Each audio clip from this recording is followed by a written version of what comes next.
Magandang gabi po, mga ka-BK. Welcome po sa ating Barangay Kapre. Ako po muli, si Boy Kapre. At isa na naman pong kwento ang ibabahagi natin na mula sa tunay na pangyayari. Simulan natin. Taong 2009. Malaiba.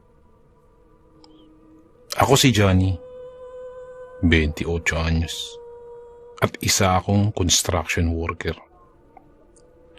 Kasalukuyan akong nagtatrabaho sa Dumaguete City, kung saan naroroon ang main office ng aming kumpanya. Mahirap, mabigat, at hindi nakakatuwa ang aming trabaho. Naroroong mapaiyak ako kapag natamaan ng pako ang aking daliri. Naroong magasgas ng lagari ang aking kamay.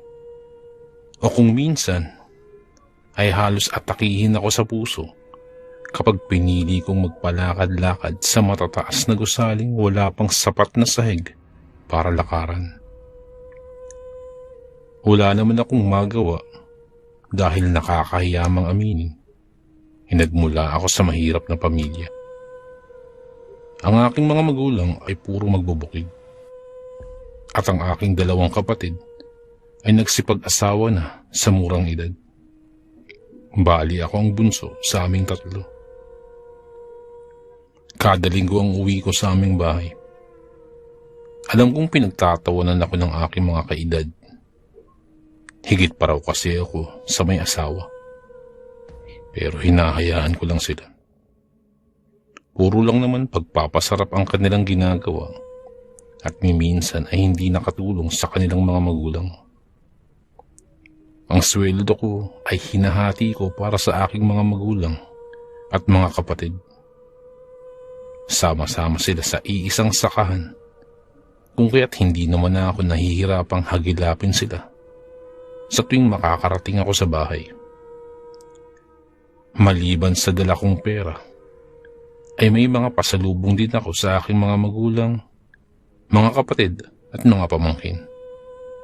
Kagaya ng masasarap na tinapay, candy, palaman at masasarap na ulam na minsan lang naming matikman. Ang pamangkin kong si Ron ang madalas na sumusundo sa akin sa may labasan. May motorsiklo kami. Nakatas din mula sa aking pagtatrabaho. Marunong na nun ang aking pamangkin. Kaya sa tuwing umuwi ako, ay siya ang sumusundo sa akin. At siya rin ang naghahatid sa akin patungo sa highway. Kagaya ng nakagawian. Naroon na ang pamangkin kong si Ron nang makababa ako mula sa bus. Nagmamadali siyang lumapit sa akin. At binati ako. Pagkatapos ay nagmano. Napangiti ako. Malapit nang magbinata ang aking pamangkin. Pero nagpapasalamat ako dahil magalang pa rin ito. Tinanong ko siya kung nasa bahay lang ba sina mama at papa. Nakaagad namang sinagot ng aking pamangkin. Nasabik ako ng sumampa sa motorsiklo. Dahil may nakita akong naglalako ng mga kakanin. Kaya tumayo ako saglit at dumukot ng pera mula sa aking bulsa. Mukhang masarap ang kanyang tindang mga kakanin, kung kaya't natatakam akong bumili. Maliban sa biko, puto at kutsinta, ay mayroon pa itong barbecue, lumpia at bola-bola pa. Kaya naman pumili ako ng iilang biko at saka lumpia dahil paborito ko yun. Kaagad kaming umuwi matapos kami makapamili. Masayang-masaya ang aking mga magulang nang ako'y makarating.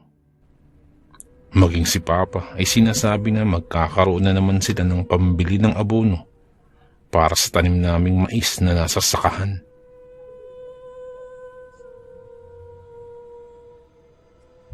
Kaagad kong ibinigay sa kanila ang aking sweldo at nagpasalamat sila. Napanatag na din ang aking kalooban. Nakakadagdag sa aming konsumo ang maaani naming mais. Kung kaya't kapag nakuha ito, ay ilang buwan din kaming hindi makakabili ng bigas. Malaki-laking tipid din yun at medyo makakaluwag-luwag kahit papano. Inilabas ko ang mga pasalubong ko sa kanila at ang binili ko sa may labasan kanina. Napatingin si Mama sa akin at gayon din sa aking binili. Nagkalat ang mga lumpia at biko sa mesa. Pero nakapagtatakang wala man lamang dumadampot nun. Maging ang mga bata na mahilig sa kakanin ay hindi ito binigyang pansin at mas sinalungkat pa nila ang dala kong bag na galing sa Dumaguete. Tinanong ko si Mama kung may problema ba.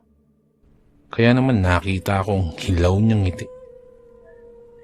Saan mo ba binili ang kakanin? Tanong ni Mama. Pasagot na ako nang biglang magsalita si Ron. Sa matandang manlalako po, binili ni Uncle. Hinirap ko si Mama. Pagkatingin ko, ay nanlalaki ang mga mata nito.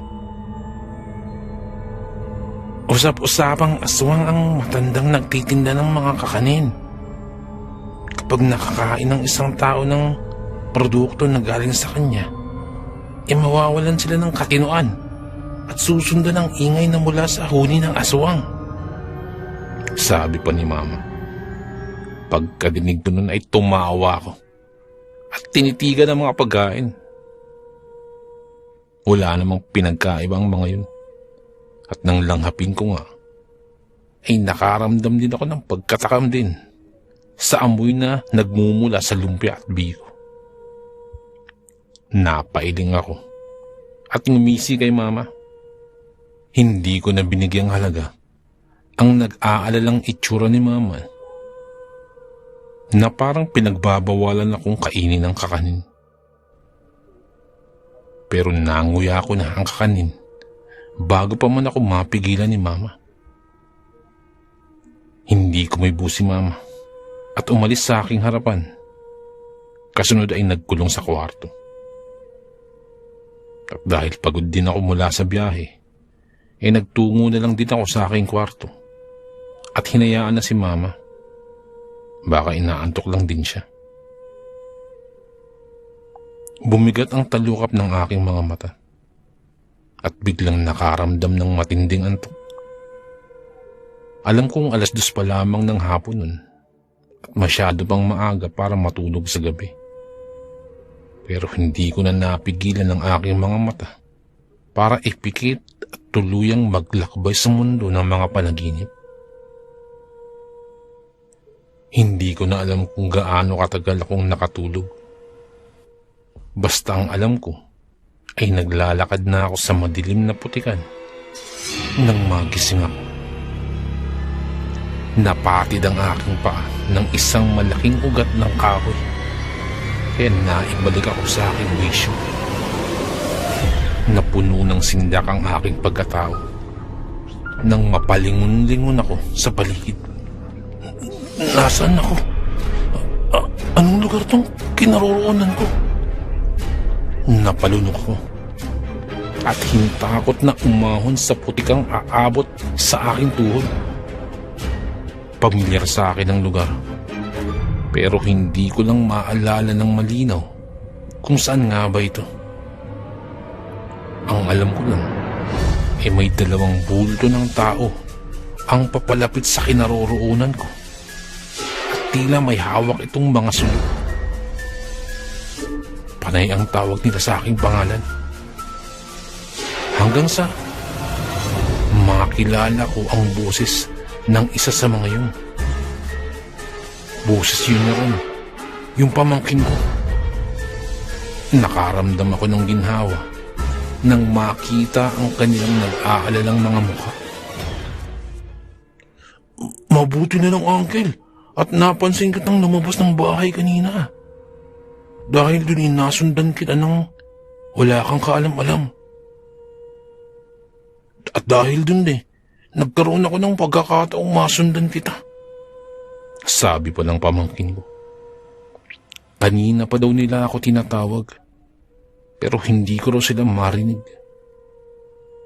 Ang buong akala nila ay may suot akong headset, kaya nagmamadali sila sa paghabol sa akin. Natakot si Naron para sa akin na baka umabot ako sa ilog kung saan may malalim na bahaging marami nang nalunod noong araw. Sa mga narinig ko nin, ay hindi ko maiwasang panindigan ng balahibo. Ang kasunod kasi ng putikang kinaroroonan ko ay ang ilog na mismo, na kung saan pinaniniwala ang may nakatirang agalon hayupan. Isang uri ng aswang na kumakasangkapan ng buwaya o bayawak para makapambiktima ng tao. Minsan naman ay nag-aanyong sawa ito para madali silang makakuha ng mga biktima. Dahilan para pagbawalan ang lahat na magpunta sa nasabing ilog. Nangyari na kasi noon na kahit maraming tao ay kumagala ang aswang at nagagawang mambiktima sa gitna ng kasiyahan. Nung sandaling yun ay napatingla ako sa langit at nakita ang maliwanag na buwan. Sabi ni Ron, sa mga panahong ganito ay lumalabas daw talaga ang mga aswang. Naaakit kasi sila sa liwanag ng buwan, kaya nagagawa nilang makapagbago ng anyo. Ilan sa kanila ay nagkakaroon ng pakpak o nagiging iba't ibang klase ng hayop. Pero ang isang nilalang na nakita ni Ron ay kakaiba. Habang nagpapatuyo ako ng aking tsinelas, ay nakisilip ako sa pagitan ng mga sanga at nakita ang isang nakasayang babae. Matanda na ito at mukhang pamilyar ang itsura. Napakunot ang aking noo at pinaliit ang aking mga mata para makita ko ng malinaw ang matanda. Tama, siya nga ang yung babaeng maglalako. Sa puntong yun ay inaya na ako ni Ron na umuwi na. Pero hindi ako pumayag. Dahil binabagabag ako ng aking kuryosidad na sundan ang matandang babae. Walang nagawa ang aking mga pamangkin, kundi sundan ako. Habang abala ako sa kakatingin kung saan ba dumaan ang matanda. Hindi kami makakilos kagad. Nang sabihin na rin na ang daanang binabagtas namin ay papunta sa sementeryo. Lumingon ako ulit at nakita ang matanda na walang lingon-lingong nagpatuloy sa kanyang pupuntahan. Kung kaya't dahan-dahan na din kaming humakbang ng aking mga kasama. Ang kasama ni Ron na nakababata niyang kapatid ay napapahigpit ang hawak sa aking damit. Natatakot raw siya na baka biglang dumaluhong ang aswang sa amin.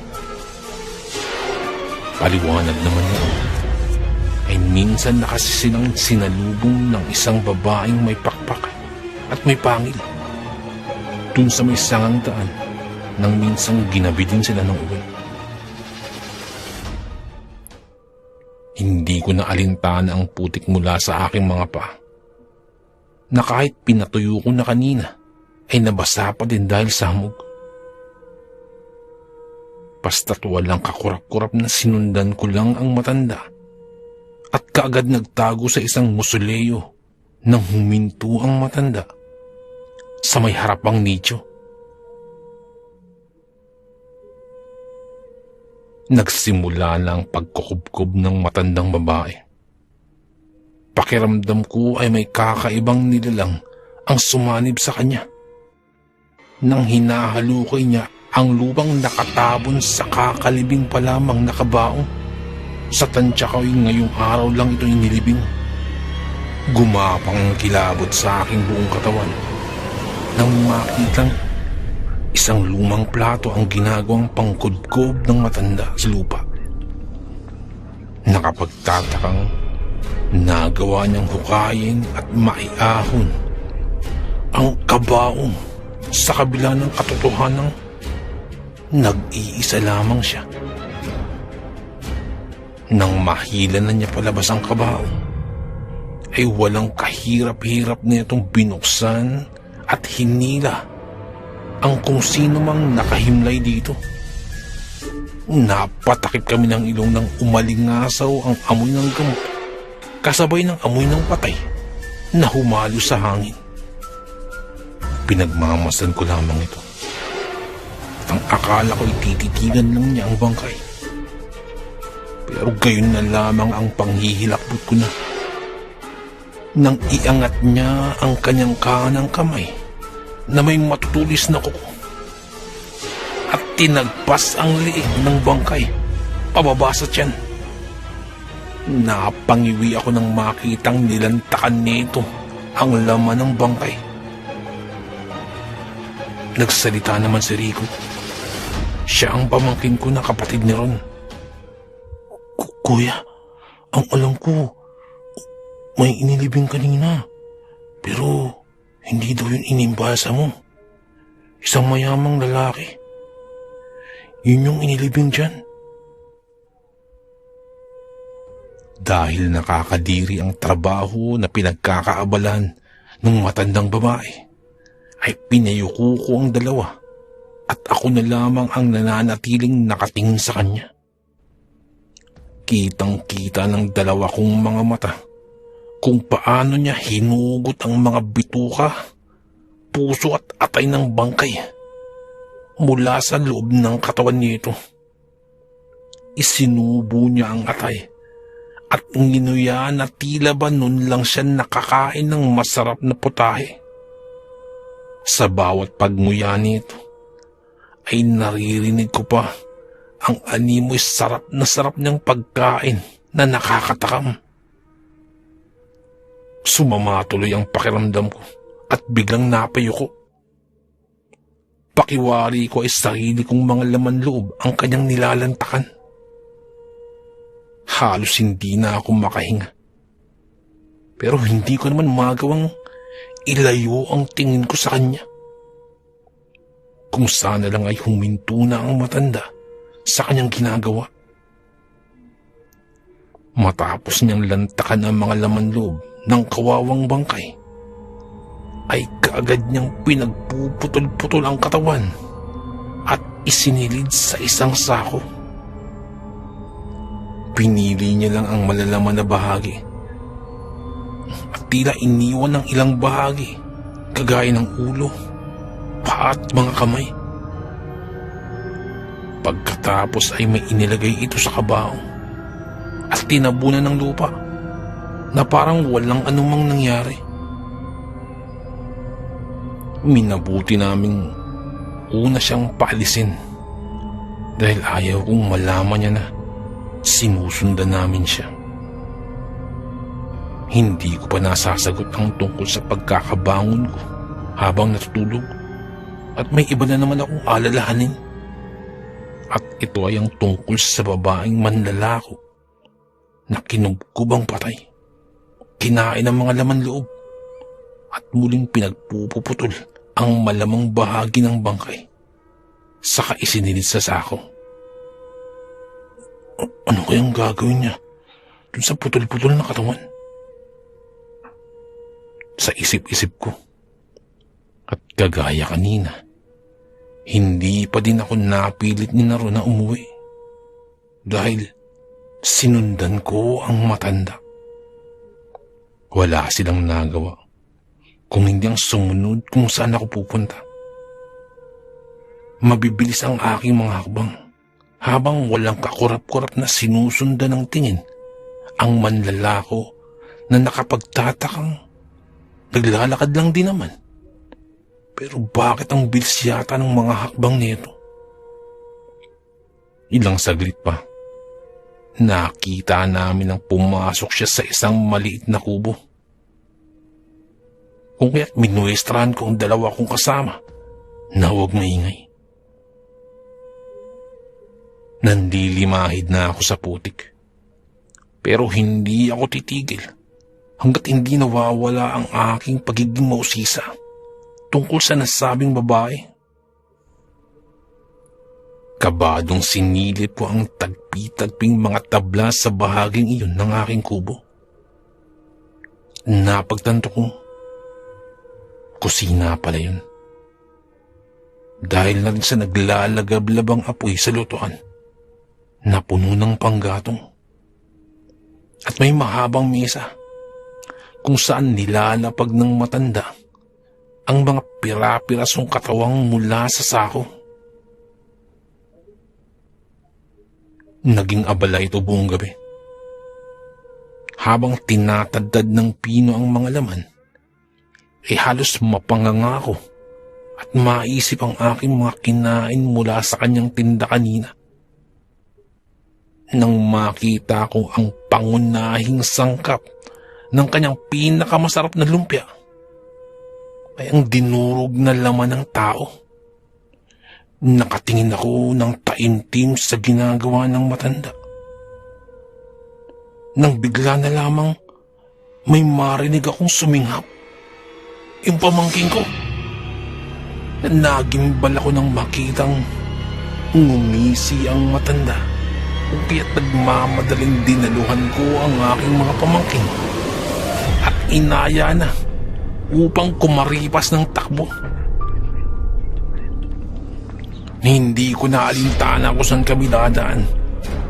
Basta't ang alam ko lang kinakailangan naming makalayo sa bahay na yun.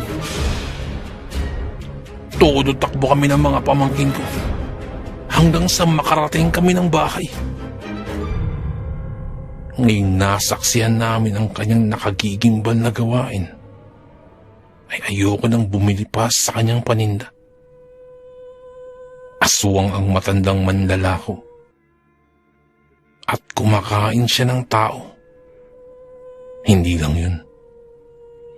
Dahil nanghihikayat pa siya ng iba na bumili at kumain sa kanyang panindang mga kakanin. Simula nun, naduduwal na sumumpa akong hindi na kailanman kakain ng mga lakong paninda.